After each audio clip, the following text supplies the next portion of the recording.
Hello and welcome back to Middle East in Depth.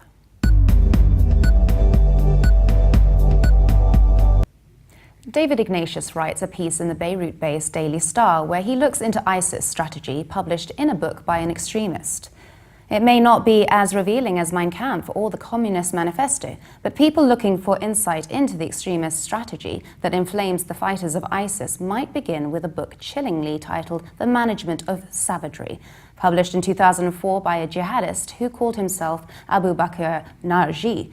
The Savagery book posits a world in which the superpower halo of the United States has disappeared, and the Muslim world within the colonial boundaries, known as the 1916 Sykes-Picot Agreement, has descended into chaos savagery, as the author bluntly put it. The book, translated in 2006 from Arabic by William McCants, is a frightening guide to the ultra-violent tactics today embraced by ISIS and its leader, who calls himself Abu Bakr al-Baghdadi.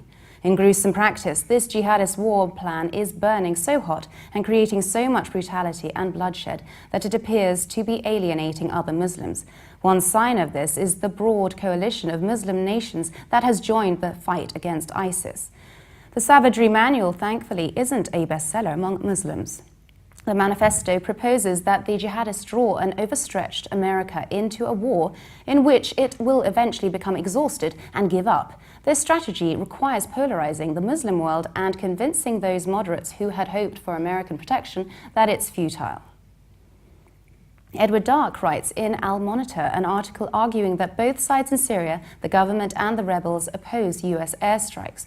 The US-led coalition has finally begun its military campaign against the Islamic State and other extremist groups inside Syria, plunging this war-torn nation into yet more uncertainty and turmoil. There is widespread rejection of the coalition strikes across the dividing lines inside Syria. Contrary to their political leaders' stances, Syrians from both camps are against foreign military action, but for entirely different reasons. Edward Dark argues that this consternation is quite palpable among regime supporters who feel a mixture of frustration and humiliation at what has become of their country's sovereignty. Although no one blames the regime directly, alluding instead to plots and conspiracies by traitors, Arab nations and Turkey, the fact that the Syrian regime was informed beforehand of the impending strikes came as little consolation. Ironically, the main opposition group in exile, the Syrian National Coalition, is in favor of military action in Syria. The SNC also reasons that destroying the jihadists will tip the balance of power on the ground to its advantage. The main hurdle to properly arming secular rebel groups was always the West's fear that weapons might fall into the hands of radicals.